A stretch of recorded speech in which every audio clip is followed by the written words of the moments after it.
There was a strong oak tree. It stood very tall and proud in the forest. Underneath its shade used to sit a small willow tree. The oak would boast, "Look how strong I am. Look how tall I am." The willow tree would just bend its head and not pay any attention to the oak. One day, a storm came to the forest. The wind started to blow. The clouds started to turn dark.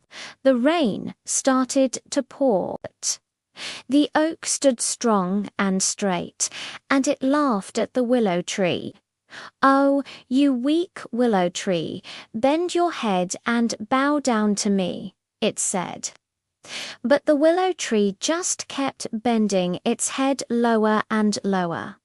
The wind started to blow harder and harder.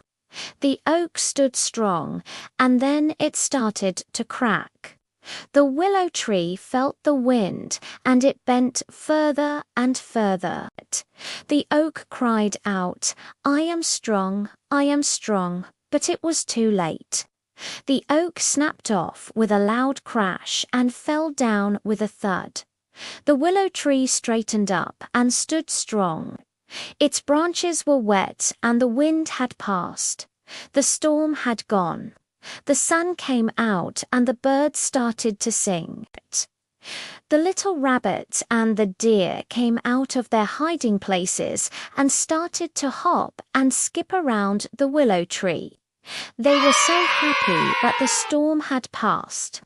The willow tree bent down and whispered to them, "Don't be afraid.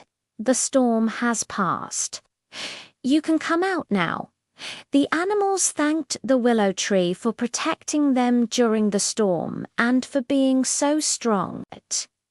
They all bowed down to the willow tree, and the willow tree bowed down to them. That day, the animals all understood that it is good to be flexible and humble like the willow tree.